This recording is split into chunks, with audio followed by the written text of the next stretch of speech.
This show is sponsored by Narayana Medical College and Hospital.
नमस्कार, आप देख रहे हैं एबीसी न्यूज की खास पेशकश डियर जिंदगी और मैं हूं आपके साथ आंचल दुबे। इस शो के माध्यम से हमारी कोशिश रहती है कि आपको घर बैठे हम एक्सपर्ट से रूबरू करा सके जो आपकी सेहत से जुड़ी समस्या का समाधान कर सकते हैं।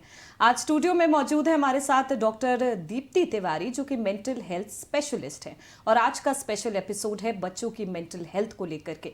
डॉक्टर दीप्ति, बहुत बहुत स्वागत करती हूँ आपका डियर जिंदगी में।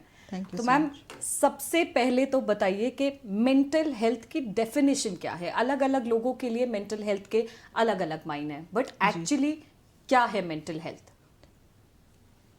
जैसे आपने कहा कि मेंटल हेल्थ हर किसी के लिए अलग होता है, मगर जो मेरी अंडरस्टैंडिंग पिछले कुछ सालों में डेवलप हुई है उसके हिसाब से मैं समझती हूँ कि मेंटल हेल्थ एक ऐसी स्टेज है जहाँ पर कोई भी व्यक्ति अपनी लाइफ को एंजॉय करता है, अपने मैक्सिमम कैपेसिटी पे वर्क करता है और अपने लाइफ की दैनिक जो भी समस्याएं आती हैं उसको अच्छे से हैंडल कर पाता है। ये तीन जो मेन एरियाज हैं, मतलब लाइफ को एंजॉय करना या हैप्पी रहना, अपनी दैनिक जीवन की जो समस्याएं हैं उनको सक्सेसफुली हैंडल करना और ठीक है मैम, मैं समझ रही हूँ। अब आप हमें आसान भाषा में बताएं कि लक्षण क्या होते हैं, कैसे पहचाना जाए कि कोई मेंटली डिस्टर्ब्ड है। स्पेशली जब बच्चों की बात करते हैं तो कौन से ऐसे लक्षण हैं जो रेड फ्लैग्स हैं जिसको देख करके समझ जाना चाहिए अच्छा ठीक है, यहाँ पे बच्चे को एक हेल्प की ज़रूरत है, वो भी किसी एक्सपर्ट की। जी, बच्चों में रेड फ्लैग्स, सबसे पहला बिहेवियरल चेंजेस।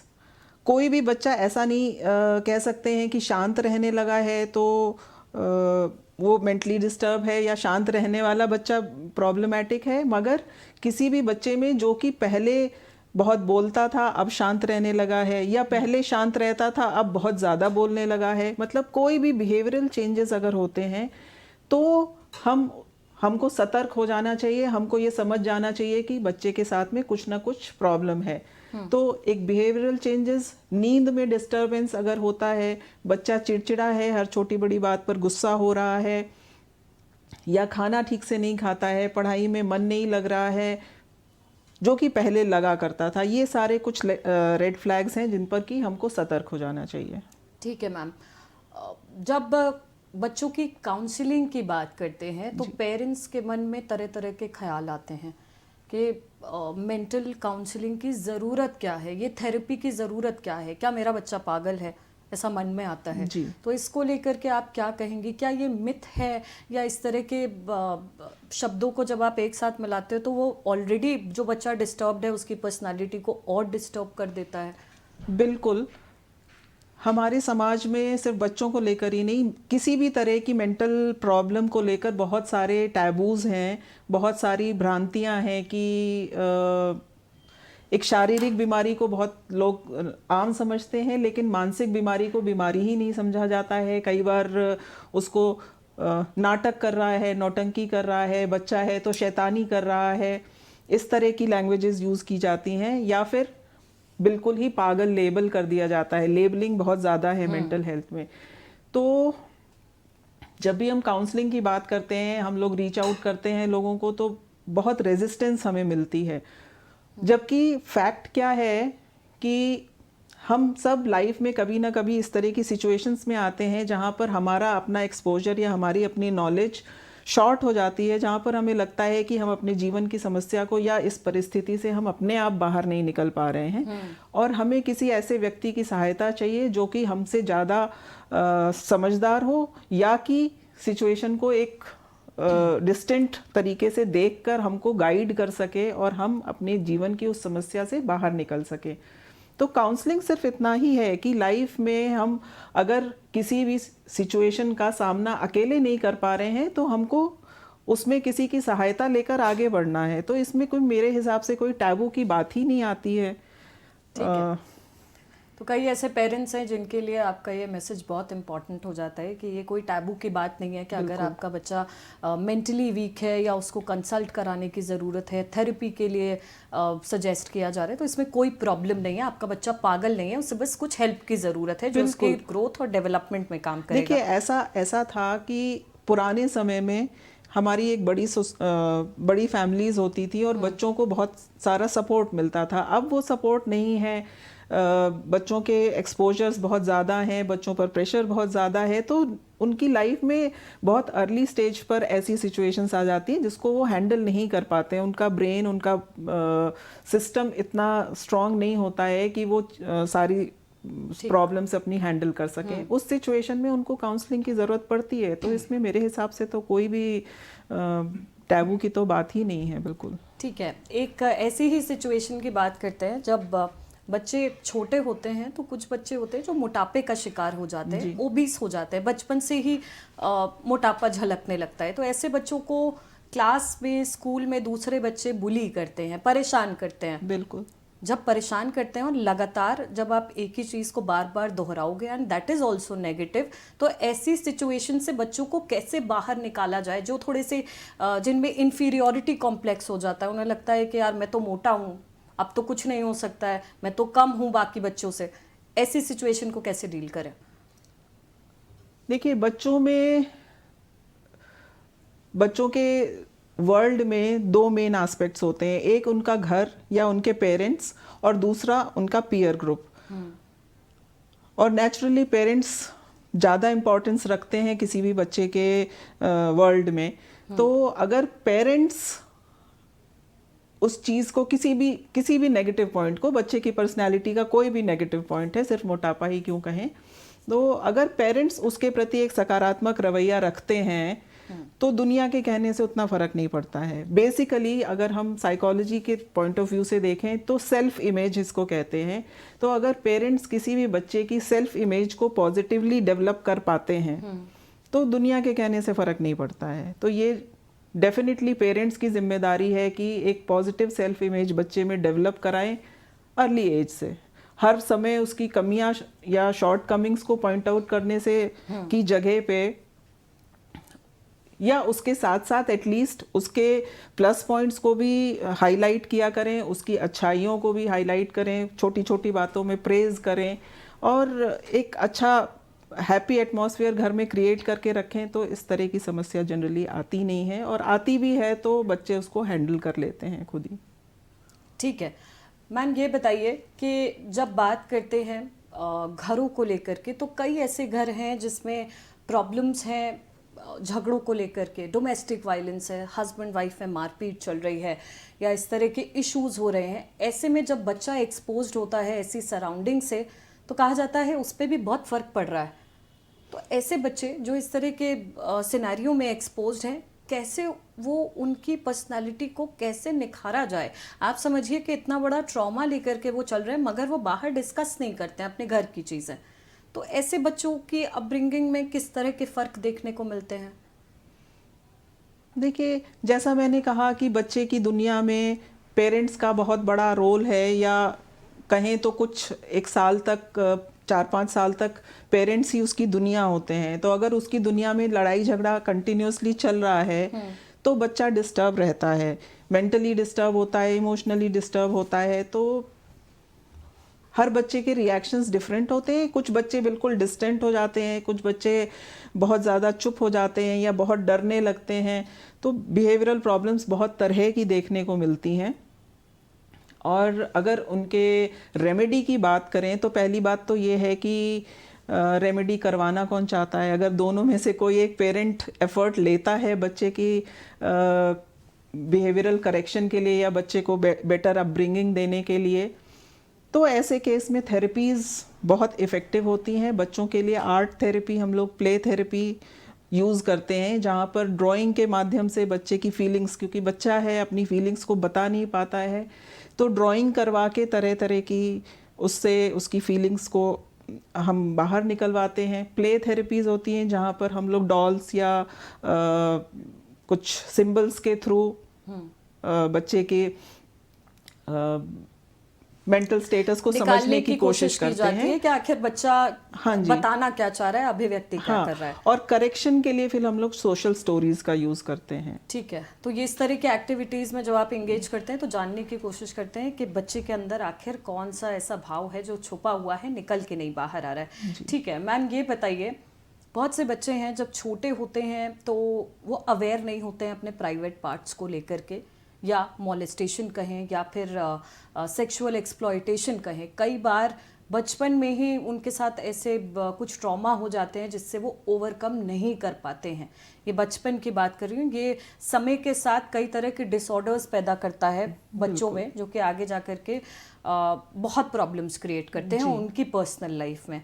तो ये कैसे बच्चों को समझाया जाए कि सेक्सुअल एक्सप्लॉयटेशन जैसी भी कोई चीज़ होती है और इससे कैसे बचा जा सकता है? क्योंकि देखिए पेरेंट्स तो बात नहीं करेंगे इस बारे में, जनरली टीचर्स भी बात नहीं करती हैं। आप अपने जब पीयर ग्रुप में बात करते हैं तो कई तरह की राय आती हैं, आपको नहीं पता होता है क्या सही है क्या गलत है, क्योंकि सब एक ही एज ग्रुप के हैं, तो सुनी सुनाई बातें आपको बताई जाती हैं। तो इसको लेकर के कैसे डील किया जा सकता है, कैसे एजुकेट किया जा सकता है सेक्सुअल एक्सप्लॉयटेशन को लेकर के या प्राइवेट पार्ट्स को लेकर के?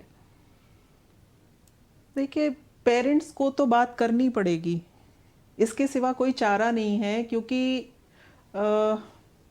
जैसे हमारा बाकी शरीर है वैसे ही हमारे प्राइवेट पार्ट्स है ना, बॉडी का एक हिस्सा है। उसके बारे में अगेन टैबू हमारे सोसाइटी में है, मगर नहीं होना चाहिए। बच्चे को अवेयर तो करना ही पड़ेगा।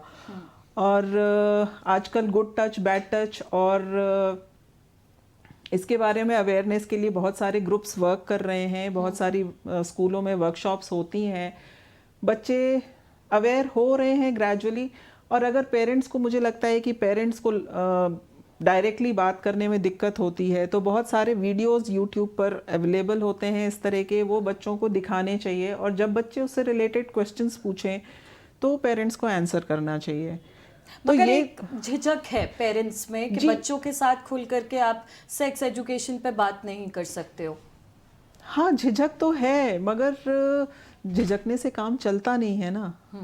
करेक्ट। हमें खुल के आगे आना ही पड़ेगा, तभी हम, क्योंकि ये इस तरह की घटनाएं सालों से होती आ रही हैं, सदियों से होती आ रही हैं। उसको रोकने के लिए अगर हम कोई चीज़ भी रोकना चाहते हैं तो हमें कुछ ना कुछ चेंज तो अपने अंदर भी करना पड़ेगा ना। तो नॉलेज इम्पार्ट करनी है तो पहले अपने आप नॉलेज लेनी है कि कैसे बात करें।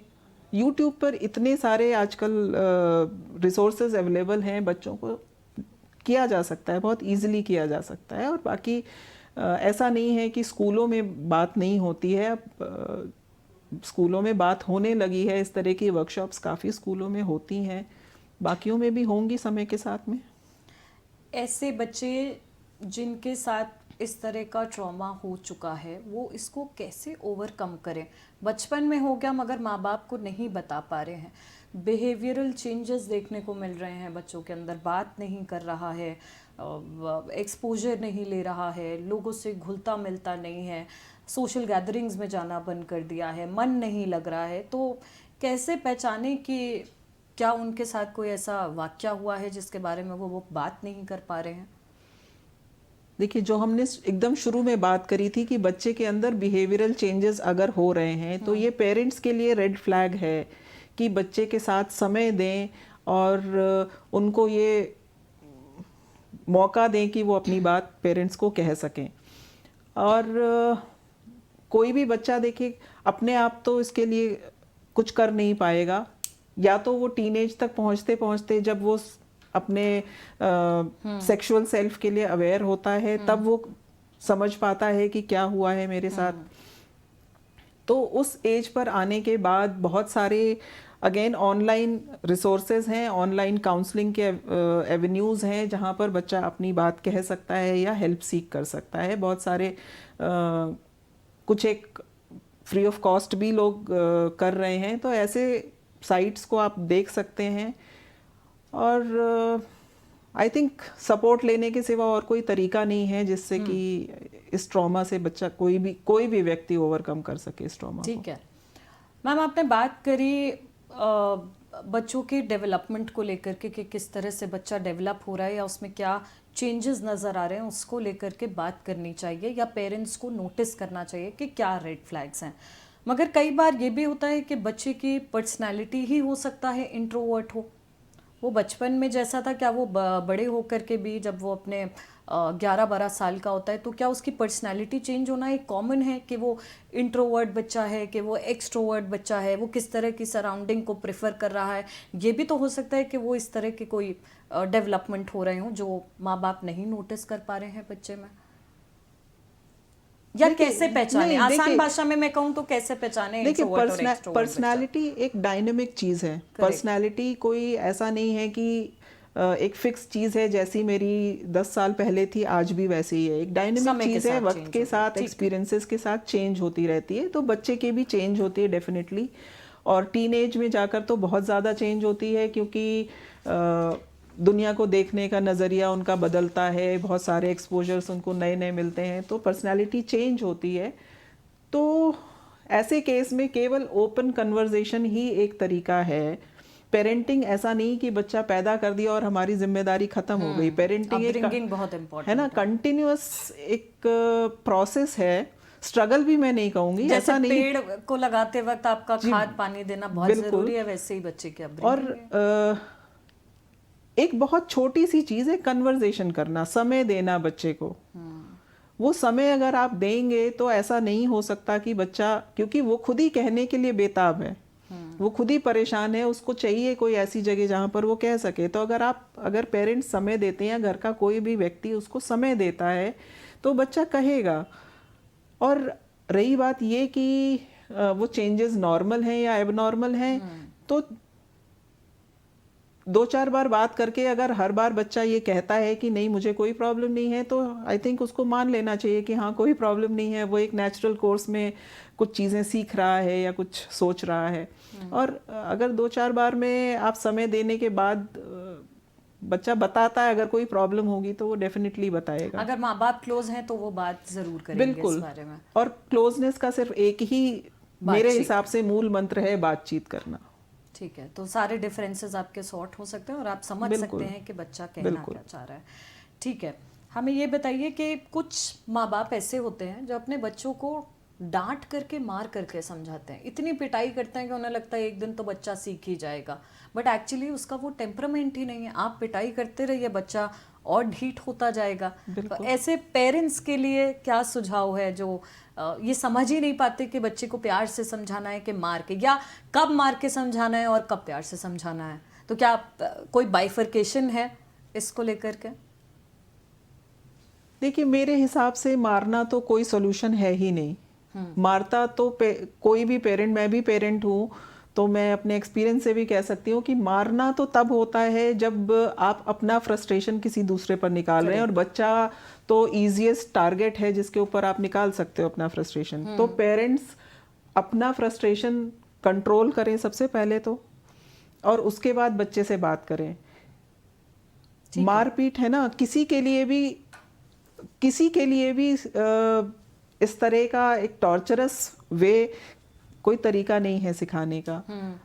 आप गाइड करें बच्चे को, एक रास्ता उसको दिखाएं, उसके बाद फिर वो आपके बताए रास्ते पर जाता है या अपनी चॉइस के रास्ते पर जाता है, उस वो भी बच्चे को रिस्पेक्ट देनी चाहिए, उसके डिसीजंस को रिस्पेक्ट देनी चाहिए, क्योंकि वो एक अलग इंसान है, वो एक अलग सोल है जो इस दुनिया में अपना कुछ दिमाग लेकर आया है, कुछ सोच लेकर आया है, तो उसके डिसीजंस को ऑनर करना चाहिए मेरे हिसाब से।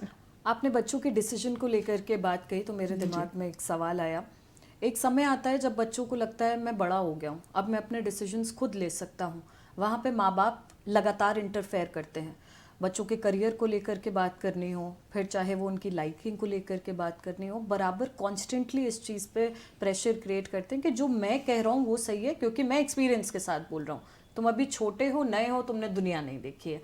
इस पे आप क्या बोलेंगी? जब मतभेद होते हैं बच्चे और माँ बाप के बीच में, तो उसको कैसे कॉमनली एक एजेंडे पे लेके चला जा सकता है कॉमन पिक्चर में? हाँ, इसमें मेरा कहना ये है कि किसी भी व्यक्ति को अगर आप प्रेशराइज करके कोई बात मनाना चाहेंगे तो वो कोई नहीं मानता है।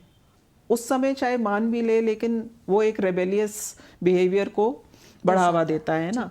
तो ज़बरदस्ती तो मनाना है ही नहीं। बच्चे को आप बैठा कर साथ में समझाएं, pros and cons, her decision के क्या फ़ायदे हैं क्या नुकसान हैं वो आप समझाएं, और उसके बाद उसको कह दें कि अगर आपके डिसीजन से कोई नेगेटिव इफ़ेक्ट होता है तो वो बियर करने के लिए आपको तैयार रहना है।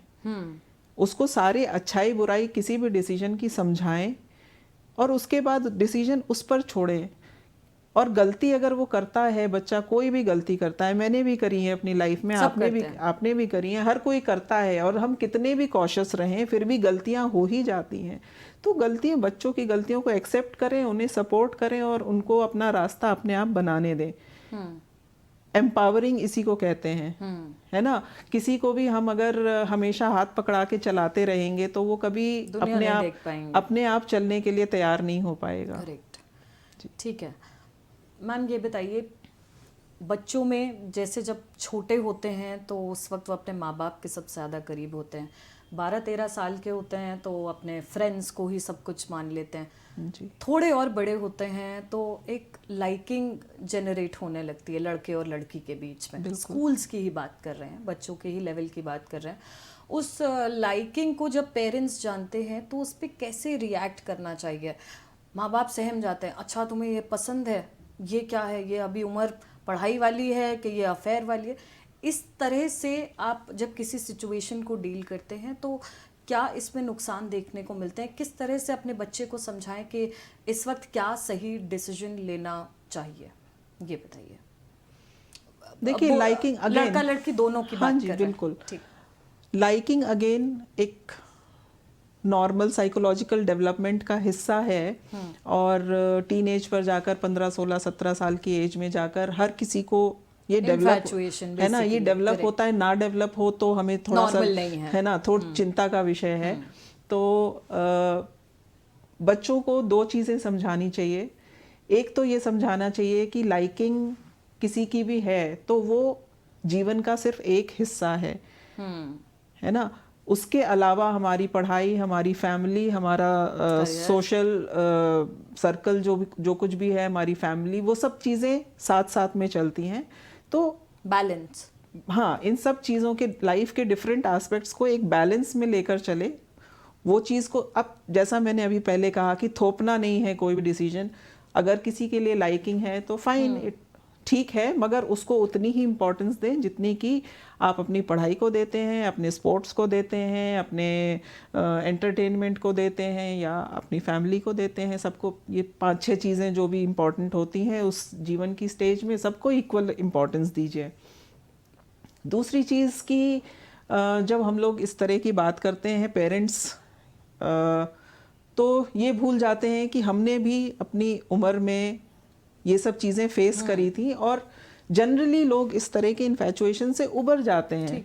हम किसी भी चीज़ को जितना ज़्यादा रेजिस्ट करते हैं ना, वो हमारे दिमाग में उतनी ज़्यादा भरती जाती है। तो बच्चे को बहुत सॉफ्टली डाइवर्ट करना चाहिए, हर्ट भी नहीं हो और वो समझ भी जाए कि पैरेलली बैलेंस बनाने की जरूरत है। बैलेंस बनना है। तो बहुत सारे रिलेशनशिप्स अपने आप ही विद टाइम समय के साथ ठीक हो जाता है। डिफ्यूज हो जाते हैं, उसको Correct. ख़त्म करने की या परेशान होने की उसमें ज़रूरत नहीं होती है, वो वक्त के साथ अपने आप सब चीज़ें स्टेबल हो जाती हैं। ठीक है मैम। बच्चों की बात करते हैं। जब बच्चे छोटे होते हैं तो उनमें कुछ अलग तरह की पर्सनालिटी ट्रेट्स दिख रहे होते हैं, जैसे आपने कहा कि पर्सनालिटी समय के साथ बदलती रहती है। कैसे पहचाने कि बच्चे का बिहेवियर कैसा है? क्या वो एक इंट्रोवर्ट बच्चा है या वो एक एक्सट्रोवर्ट बच्चा है? जब एक्सट्रोवर्ट की बात करती हूँ मतलब वो सोशलाइज करना चाहता है, निकलना चाहता है, सीखना चाहता है, जितना एक्सपोजर दें उसे कम लगता है। इंट्रोवर्ट बच्चे का क्या है, आप उसको एक बंद कमरे में कोशिश करोगे सिखाने की, वो बेहतर परफॉर्म करेगा, वो उसको एक सोशल एंजाइटी होगी अगर वो बाहर जाएगा। तो ऐसे बच्चे नॉर्मल ही होते हैं। इंट्रोवर्ट होना नॉर्मल है, एक्सट्रोवर्ट होना नॉर्मल है। तो ये पेरेंट्स को इसमें क्या समझने की ज़रूरत है कि वो किस तरह से पहचाने कि बच्चा कौन सी पर्सनालिटी डेवलप कर रहा है समय के साथ? जो शुरू में हमारी बात हुई थी, बच्चा अगर हैप्पी रहता है, अगर वो अकेले रहकर हैप्पी है तो उसे उसके अकेले रहने में कोई प्रॉब्लम नहीं है। अगर साथ ही साथ वो 10 लोगों के बीच में जाए तो अपसेट ना हो, परेशान ना हो, ये भी ज़रूरी है, डेफिनेटली ज़रूरी है। तो हमारी एक हैप्पीनेस ज़रूरी है। अगर बच्चा जिस भी तरह से हैप्पी है, इंट्रोवर्ट रहकर हैप्पी है या एक्सट्रोवर्ट रहकर हैप्पी है, अगर वो एकेडमिकली ठीक परफॉर्म कर रहा है तो हमारे लिए चिंता का कोई विषय नहीं है। अगर वो अपनी लाइफ की सिचुएशंस को अच्छे से हैंडल कर पा रहा है तो हमारे लिए चिंता का कोई विषय नहीं है। अगर वो फ्रेंडशिप्स या रिलेशनशिप्स डेवलप कर रहा है with in family, with peer groups, चाहे एक फ्रेंड है मगर अच्छा फ्रेंड है, तो हमारे लिए चिंता का विषय नहीं है। लेकिन अगर वो रिलेशनशिप्स में प्रॉब्लम हो रही है, कोई भी फ्रेंड नहीं है उसका, या बाहर जाने से वो घबराता है, एग्रेशन में आ जाता है या बहुत फियरफुल हो जाता है, तो हमारे लिए वो सब चिंता का विषय हो जाता है। आपने अग्रेशन की बात करी, मेरा अगला सवाल इसी पे था। जब बच्चा अग्रेसिव होने लगे, मारपीट करने लगे स्कूल में, चीज़ें तोड़ने लगे घर पे, या गुस्से में माँ बाप को पलट के ही जवाब दे दे, हाथ उठाने लगे, तो ऐसे बच्चों का क्या प्रॉब्लम है जिस वजह से उनके अंदर इस तरह की ये चीज़ें डेवलप हुई? क्योंकि ये कोई सिखाता तो है नहीं, ये कैसे डेवलप हुआ? बच्चा तो नॉर्मल था, इतना अग्रेसिव, इतना रेबेलियस कैसे हो गया? और वो माँ बाप को पता ही नहीं चलता है कैसे हो गया। तो हाँ, पता इसलिए, रीजन क्या है? देखिए एवरी डे 24 आवर्स में हम लोग बहुत सारी इनपुट्स हमें मिल रही होती हैं, बच्चों को भी मिल रही होती हैं। 24 घंटे की हर बात वो हमें नहीं बताता है। उसके दिमाग में उसने क्या देखा, उसने क्या समझा, उसने क्या सुना किसी से, या उसने मोबाइल पे क्या चीज़ देख ली जिसको कि उसका ब्रेन प्रोसेस नहीं कर पा रहा है। तो एग्रेशन सिर्फ एक साइन है कि उसके दिमाग में या उसके मन में कुछ ऐसा चल रहा है जो कि उसको परेशान कर रहा है। तो एग्रेशन दो चीज़ों का, एक तो फ्रस्ट्रेशन की वजह से हो सकता है, जब बच्चा बहुत कुछ करना चाहता है, नहीं कर पा रहा है, या लोगों की एक्सपेक्टेशन उससे बहुत ज़्यादा है स्कूल में या घर में, और वो स्ट्रेस ज़्यादा है ना, वो उसको कोप अप नहीं कर पा रहा है, तब वो फ्रस्ट्रेशन में एग्रेशन होता है। और एक एग्रेशन बेवजह का होता है, जो मतलब जो कंफ्यूजन में, जो मेंटल कंफ्यूजन में, या बहुत परेशान होके बच्चा जो है घबरा के, हाँ, कंफ्यूज्ड बच्चा जो अग्रेशन फोकस्ड नहीं है, हाँ। उस केस में हम ये कहते हैं कि कोई ना कोई ऐसा इंसिडेंट हुआ होगा या कोई ऐसा इनपुट उसको मिला होगा जो कि वो प्रोसेस नहीं कर पा रहा है। तो ये इस केस में अगर एग्रेशन ज़्यादा है तो एक किसी प्रोफेशनल का सपोर्ट लेना बहुत बहुत नेसेसरी है। कई बार ऐसा भी होता है कि बच्चों में टीनेज में कुछ हार्मोन्स रिलीज होते हैं इस तरह के, जिसको कि वो नहीं हैंडल कर पाता है, स्पेशली प्यूबर्टी वाली एज। हाँ जी। और कुछ मेंटल इलनेसेस भी ऐसी होती हैं जो प्यूबर्टी की एज से डेवलप होने लगती हैं। तो एडोलेसेंट एज में अगर कोई भी इस तरह की प्रॉब्लम, एग्रेशन, सीवियर एग्रेशन की प्रॉब्लम है, तो स्पेशलिस्ट का सपोर्ट बहुत ज़रूरी है। ठीक है मैम, बच्चे जब स्कूल में होते हैं, एजुकेशन का प्रेशर बढ़ता है, जितना बच्चे पे प्रेशर बढ़ता है उतना ही माँ बाप पे बढ़ता है। माँ बाप के अंदर मन में एक डर होता है कि बच्चा पता नहीं एक्सेल करेगा अपने सब्जेक्ट में कि नहीं करेगा। तो पढ़ाई उनके लिए ज़्यादा इम्पॉर्टेंट है, स्पोर्ट्स कम इम्पॉर्टेंट है। उन्हें लगता है अरे यार खेल कूद के क्या करोगे। आज की डेट में आप लोग अवेयर हो रहे हैं कि नहीं, स्पोर्ट्स में भी अपने बच्चों को आगे बढ़ाना है। तो हर जगह कंपटीशन है, फिर चाहे वो पढ़ाई में हो, फिर चाहे वो पर्सनालिटी डेवलपमेंट में हो, प्रेजेंटेशन में हो, या फिर स्पोर्ट्स में हो। तो इस तरह के कॉम्पिटिशन्स में बच्चों पे कितना प्रेशर डालना है, कितना नहीं डालना है, ये माँ बाप कैसे समझेंगे जिससे फ़र्क ना पड़े उनके आउटपुट पे। कई बार होता है कि जब कॉन्स्टेंटली आप इस चीज़ के बारे में बोल रहे हो तो जो करना भी चाह रहा होगा वो भी नहीं कर पाएगा प्रेशर से। तो माँ बाप कैसे टैकल करें इस तरह की सिचुएशंस में कि प्रेरित भी करना है, इंस्पायर करना है, मगर डिमोटिवेट नहीं करना है, कंपटीशन का प्रेशर नहीं रखना है। ये बैलेंस तो बहुत मुश्किल है, डेफिनेटली बहुत मुश्किल है, मगर और हर बच्चे पर डिपेंड करता है कि वो कितना प्रेशर ले सकता है। तो एक बच्चे का रियल टाइम असेसमेंट, मतलब मान लीजिए मेरा बच्चा है, मैं चाहती हूँ कि वो एक्सेल करे, तो वो मैं चाहती हूँ उस बच्चे की कितनी कैपेसिटी है इसका मुझे रियल टाइम में अंदाज़ा होना चाहिए। वो अगर कंटिन्यूअसली स्कूल में 50% या 60% मार्क्स ला रहा है तो ये कहीं ना कहीं मुझे समझ जाना चाहिए कि वो एक्सेल करने की उसकी कैपेसिटी नहीं है, या एकेडमिक्स में एक्सेल नहीं कर सकता है। हो सकता है स्पोर्ट्स में एक्सेल करे, हो सकता है किसी और चीज़ में एक्सेल करे। तो मुझे थोड़ा सा अपने को एकेडमिक से अलग होके देखना है। और फिर जैसे अभी पहले भी बात करी, जीवन के बहुत सारे एस्पेक्ट्स हैं, academic is not the only aspect. तो एक बैलेंस पर्सनालिटी डेवलप हो, वो सबसे ज़्यादा इम्पॉर्टेंट है। कोई बच्चा एकेडमिक्स में बहुत एक्सेल कर रहा है मगर रियल लाइफ में जाकर उसको प्रॉब्लम सॉल्विंग नहीं आती है, उसको रिलेशनशिप्स में बहुत प्रॉब्लम हो जाती है, उसको डिसीजन मेकिंग में प्रॉब्लम हो जाती है, और जब वो एक्चुअली दुनिया में अपने को एस्टैब्लिश करता है तो वो वहाँ पर फेलियर होता है। तो ऐसे एकेडमिक एक्सेलेशन की क्या कोई मतलब नहीं बनता है। सो पेरेंट्स को कहीं ना कहीं एक बैलेंस लेकर चलना चाहिए, और ये भी मानकर चलना चाहिए। आज मैं अगर पीछे मुड़कर देखूं तो मेरे साथ जितने भी लोग पढ़ते थे सब कहीं ना कहीं अपनी अपनी जगह पर अच्छे से सेटल्ड हैं, ढूंढ लेते हैं, बना लेते हैं। चाहे वो एक्सेल कर रहे थे और चाहे वो मीडियोकर थे और चाहे वो बिलो मतलब मीडियोकर से भी बिलो थे, वो सब अपनी अपनी जगह पर वेल स्टैब्लिश्ड हैं। तो जीवन में हर किसी के लिए कोई ना कोई जगह बनी हुई है और हर आदमी उस जगह पर पहुंच जाता है। ये एक विश्वास लेकर जिंदगी में चलना चाहिए मेरे हिसाब से। मैम ये बताइए, बच्चे आज की डेट में अपने आप को बिजी रखने के लिए स्क्रीन टाइम पे बहुत ज़्यादा मतलब समय लगाते हैं। माँ बाप को लगता है यार बच्चे को देखना पड़ेगा, इससे बेहतर है फ़ोन पकड़ा दो, टैब पकड़ा दो, समय कट जाएगा और उसके बाद वो अपना पैरेलली काम करते रहेंगे।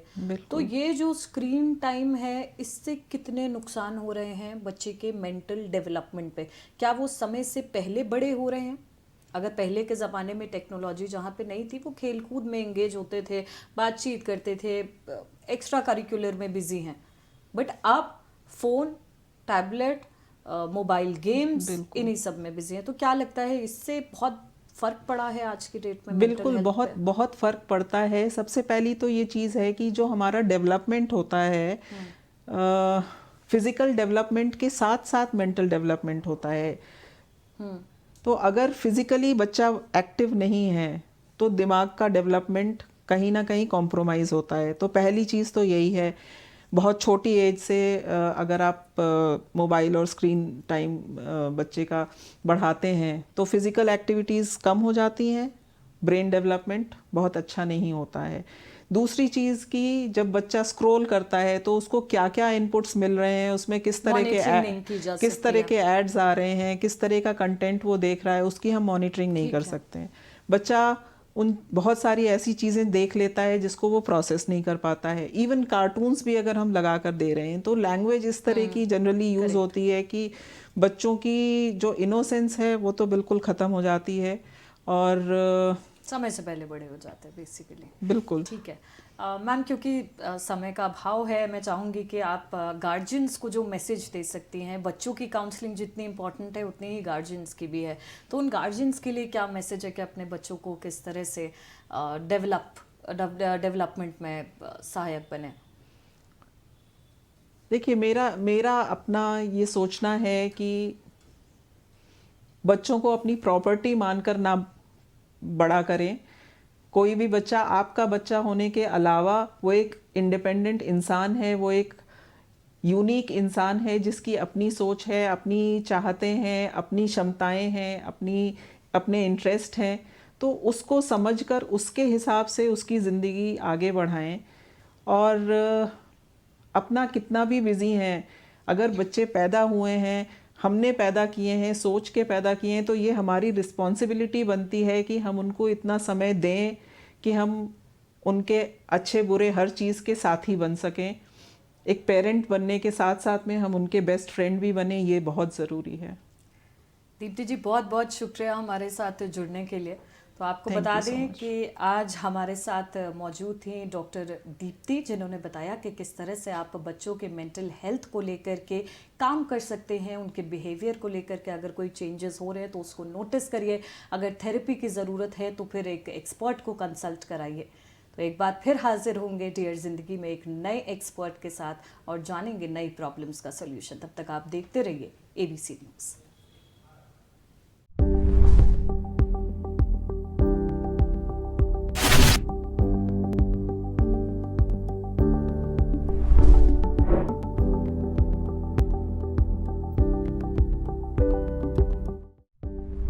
This show was sponsored by Narayana Medical College and Hospital.